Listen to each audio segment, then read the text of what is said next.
your conscious mind, which is largely your awareness mind, which is a function of the brain, transfers a command to the subconscious mind, which resides in every cell in the body. Like I said, it's the 9/10th portion of the iceberg, hidden. I am unaware of it, but it's there in my body. We learn about life through questions. How do we shed our desires? Should a leader try to change such people? Insecurities start anytime, anywhere, any age. Their conduct has to be as per their profession. Does it mean that the family values are somewhere on the downfall? To answer some of these, Mr. Pratibimb 𝗦𝗂𝗯𝗰𝗲, founder of Pratibimb Charitable Trust, brings to you Face to Face. This week we are talking about subconscious mind. You know, there is a saying in English which says, as you sow, shall you reap. The same way, whatever you sow in your subconscious mind, it is all reaped by us in our body and our environment. So what is the subconscious mind? What are the different role it plays in our mind? Subconscious mind is like the 9/10th portion of the iceberg. It's the huge component of the total mind, but it's not visible. Subconscious mind is the executive mind. When I say executive mind, don't go to the hierarchical meaning of the word executive. Executive actually means it executes the commands. Who gives the commands? The conscious mind gives the commands, and the subconscious mind carries out the commands. So it's like the conscious mind is the general in the army and the subconscious mind is the soldier in the army. The soldier never questions the command given by the general. For example, 100 soldiers of the enemy are in front, we are 10, the general says attack. The soldier is not going to ask the general, पागल हो गया क्या, वो लोग 100 है, हम लोग 10 है, अटैक कैसा करेंगे? In terms of the army, whatever the general says is not questioned by the soldier. That's the kind of discipline the army has. So the subconscious mind is similar to this obedient soldier. Whatever the conscious mind tells it to do, the subconscious mind triggers the mechanisms that make us take the actions. So, for example, if I am in a situation in a public place where something triggers my anger, something I saw or something that I heard triggers my anger, my conscious mind says, beat that fellow. My subconscious mind will simply accept the command and my hands will go into action and I may punch that guy or slap that guy. My subconscious mind will not put forth an argument, it's a public place, if you beat him, then that fellow will also beat you, it might escalate, become a police case. Nothing doing. The conscious mind says beat the fellow, the subconscious mind triggers the mechanism that enables me to take the action of expressing my violence. So what about the functions, the involuntary functions of the body, like the changes which happen during digestion or the pumping of the heart? Is it the subconscious mind? Yes, for that you need to go back to basics, and back to basics means the first law of existence. Everything that exists in the material world has three components: substance, knowledge and energy. You take from the larger picture of the whole universe to the tiniest of structures in the universe. So let me take our solar system as one of the representatives of the large structures in the universe. Our solar system is made of the sun, which is in the center, and there are planets revolving around the sun. The sun is a huge mass, all planets are big bodies, so there is substance. Let's take Earth and the sun for example. So Earth is revolving around the sun in 365.25 days, very regularly. There has not been an error in this 365.25 revolution days. What decides this accuracy? So there must be some knowledge operating in the universe which ensures that there is no error in this revolution of the earth around the sun. Who is in charge of that knowledge? Who is executing that knowledge? Separate subject.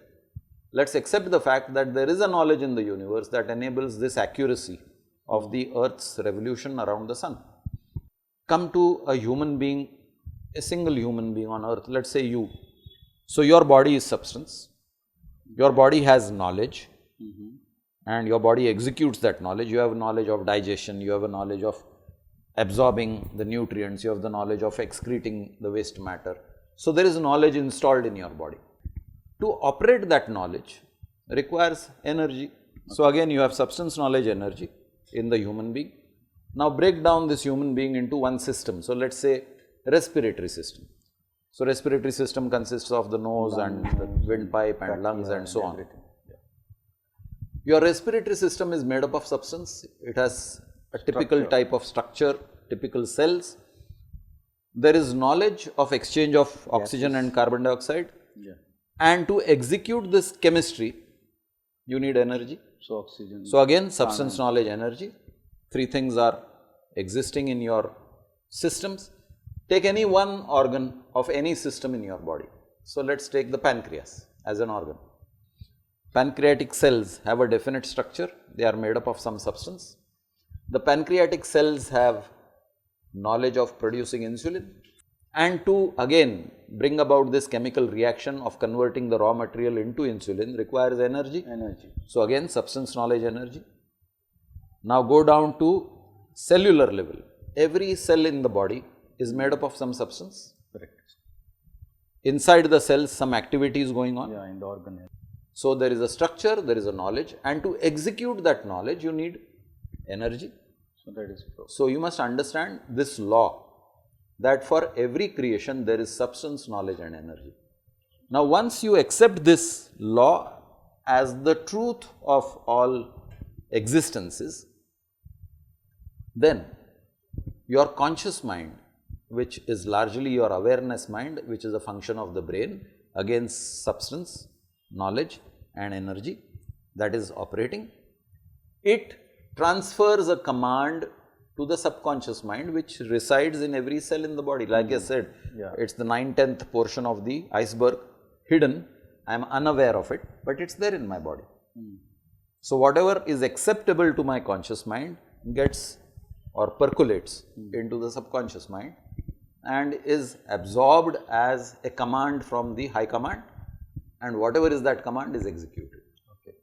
So, basically the conscious mind is the leader and the subconscious mind is the follower in the, suppose the game of leaders and followers. Absolutely. So, now suppose as we grow up, our body during adolescence and as we are, as you say, in youth, there are hormones which go up and down, which is a biochemical change in our body. So, those changes are at the, let us say, at the subconscious level happening. Yes, because you are not aware But what is happening. how does the conscious mind control it here? Conscious mind does not control it, conscious mind reacts to the changes. For example, you growing up from a child into adolescence, Right. you start seeing Basically mustache. all, you start being aware of your sexuality, your you start everything. noticing a change in your voice pattern, you Right. start getting aware of your sexuality. So, all these changes are noted by your conscious mind. Okay. The changes are not effected by the conscious mind. The changes are installed in your cellular structures. The hormones, the production of hormones, the hormonal changes are part and parcel of your genetic structure. Now, where is the genetic structure coming from? Genetic structure is coming from the universal mind, from the larger picture. Every human being has a stage of passing from childhood to puberty, adolescence, adulthood, so on and so forth. Right. So, this even the most illiterate person will undergo without being aware that this is happening in his body, and even the most educated person will undergo the same process. The difference is one person is aware, the other person is not aware, but the mechanism is identical. So, it is not a function of the conscious mind, it is a subconscious function. So, basically it is the reaction of the conscious mind to the changes in the subconscious level. Yes, Right. we react depending on how our consciousness has developed, which is a reflection of the society. Some societies consider talking this subject taboo. This is not to be talked. So, everything is hush hush. Some societies openly discuss it. So, the conscious mind in an open society will vocalize it. The conscious mind in a submissive, suppressive society will Make no noise about it. Now, when we carry certain pent up desires in us, do we carry it in our subconscious mind, or has it been carried forward from our genetic through the universal mind into us? How does that happen? Like suppose from past birth, as they say, we carry certain desires which are expressed or which are given results to in the next birth or whatever happens, let us say, those strong desires, those desires which manifest.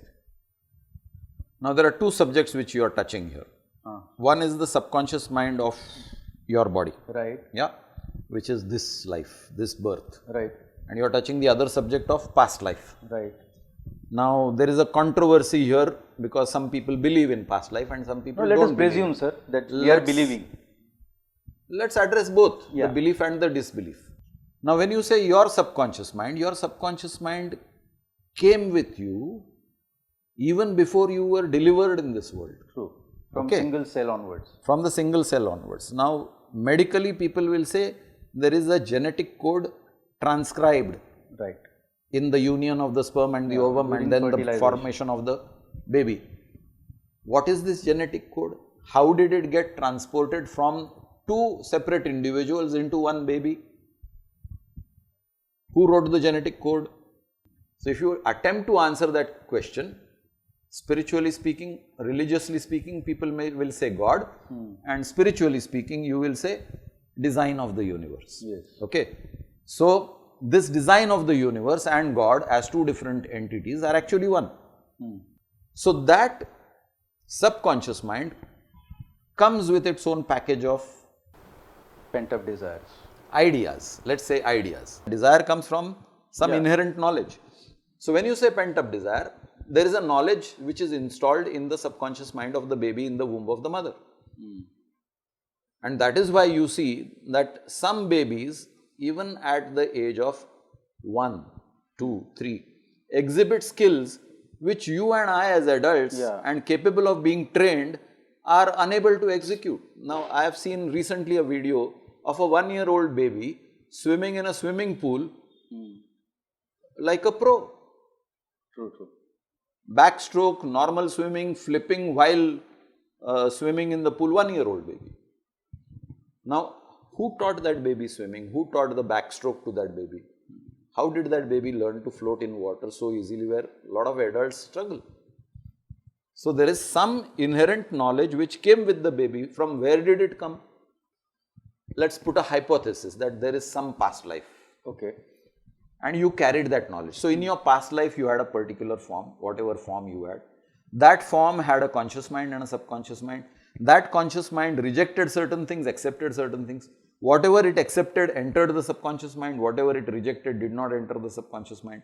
Now, go back to several past lives, if you accept the theory of past life. All past life forms and their individual subconscious minds become a collective subconscious mind in this form. Okay. So, whatever skills you had acquired in your past life forms are residual in your current life form. When I say skills, I also mean whatever desires were unfulfilled in your past lives have got carried forward. Now you are looking at opportunities to fulfill those desires in this life form. You may get the opportunity, you may not get the opportunity, the desires get carried forward. And I normally explain this on the platform of accountancy, where I say that if there is an imbalance in the debit and credit, the ledger account simply gets carried forward, it does not get cancelled.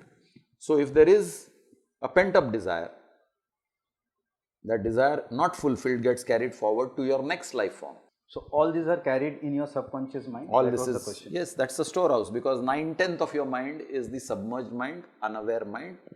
And when we take impulsive actions, when your conscious mind is telling you with your innate intelligence and social mind, society mind, upbringing, and still that is telling you don't do this, but some actions are taken spontaneously, impulsively by us. Do they happen through the subconscious mind, or? Sure, they do happen through the subconscious mind, because the subconscious mind is a storehouse of memory. Now, suppose I come from a warrior past. I am accustomed to fighting. Fighting is not alien to me. My subconscious mind has the memory of fighting, right? I am born in this life form in a family which is very pious, very simple, very gentle, against any kind of violence. But I as a child in this gentle family express my pent up anger, emotions and fighting skills. Okay. So, whenever I am angered, I express in the form of a violent act. I hit back, I break things. Now, this is alien to the current family I am with. Just to give you an insight into how the subconscious mind works irrespective of the conscious mind's presence. You must have heard of or seen the movie The Bourne Identity, in which the man loses his memory. So, his conscious mind is not in the presence, the conscious mind is not aware of his identity, but he does not lose his fighting skills. His body is trained, his subconscious mind knows how to defend in the presence of an attack. So, though his conscious mind is not aware of his identity, his subconscious mind enables him to defend himself. And so, there are some times when subconscious mind plays a very important role. All the time. Yeah. So this is what we learnt about the subconscious mind. So as you sow, so shall you reap. Think, ponder and sow what you want to sow for this birth, this lifetime and for the future. If you have some questions about life, please connect with us. Do not forget to like, share, subscribe and press the bell icon for weekly updates.